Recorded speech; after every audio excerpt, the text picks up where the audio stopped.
Question. What were you thinking about at age 16? Some of you better not answer that. Well, a healthy teenager, though, is self-involved, finding their way, learning about themselves. So, what is it you did when you were 16? Well, if you've been around the world several times by the age of 4, that would certainly widen your worldview. You'd know firsthand that it's a big world out there. Anjali Bhatia, global citizen, age 19. While visiting her grandparents in India at age 6, Anjali fell sick and had to be taken to the doctors. At the doctor's office, the impoverished and the sick also waited in line to be seen by the doctor. In that overcrowded waiting room, Anjali was ushered to the front of the line. She had to ask herself, who are all these people waiting in line, and will the doctor give them what they need? As a child, Anjali saw many distant lands, and she knew that there were many more to discover. Congo, Darfur, Sudan, Rwanda. Oh, now you're talking about Rwanda. Yeah, that's a country, right? Yeah, in Africa. Global poverty, I hear you, it's out there. But hey, I've given my dollar to charity, and that's what it's all about, right? Stop. This is where money meets global understanding. Anjali knows what we all struggle to understand, that money can help, money's important. No, money is essential. That orphan in Rwanda needs that dollar of support. But charity is more than money. Because after you give, do you really know where Rwanda is? Anjali builds a bridge from that dollar of charity to the bonds of friendship. Discover worlds and programs like Umabano, sister schools making possible that bond of friendship. That's Umabano. The U.S. State Department, government officials, step aside. Students run this organization. Children helping children. So, after you write the check, do you know, and Anjali does want you to write the check, do you know where Rwanda is? And not to make us all feel inadequate, but what were you doing at age 16? Anjali is discovering worlds and invites us to do the same. Anjali Bhatia, global citizen. I see a distant land. Umabano.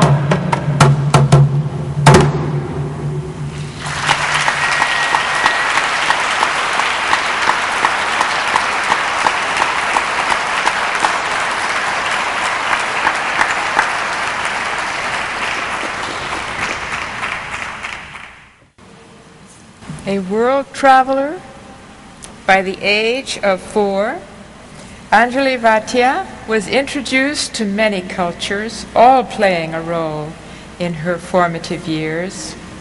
After participating in a variety of programs developed to support and improve the lives of others, Bhatia grew into her current role at age 16 as founder of Discover Worlds, a student-run NGO organized to promote relations between the U.S. and Rwanda. She has encouraged and helped student leaders across the world raise awareness and make a difference in their own communities and the global community. Now 19 years old, Bhatia is studying neuroeconomics at Duke University, and she continues to working to inspire young people to make a positive difference to Rwanda students. Anjali's nominator is Matthew Pease, peer and co-worker. A cash award in her honor will be donated to Discover Worlds. So it is now a great pleasure for me to introduce Anjali Bhatia.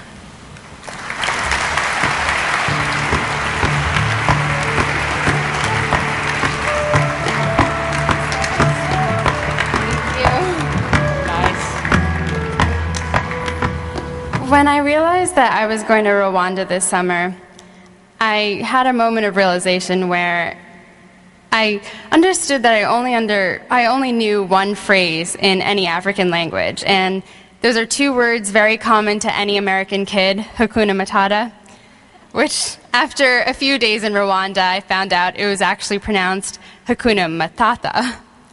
But in all my travels and all that I saw, all of the history that I learned, one thing stays with me every single day, and that's not what I learned that's up here, but what's in my heart.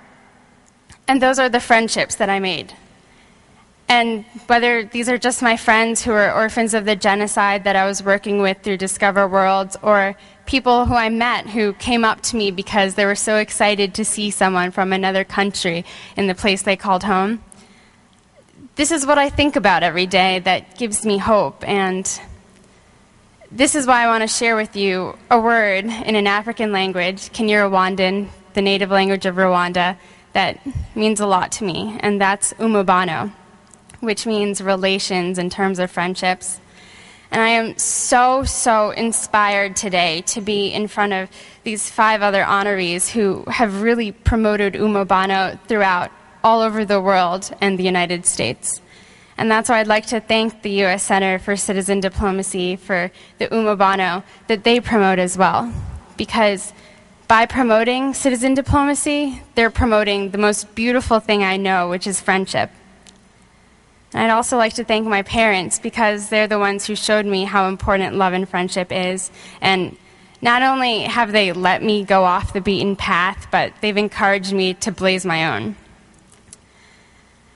I am so, so honored to be here today and so excited. And I'm also representing a lot of students that work with Discover Worlds who are out there using their talents to make a difference in what they're passionate about.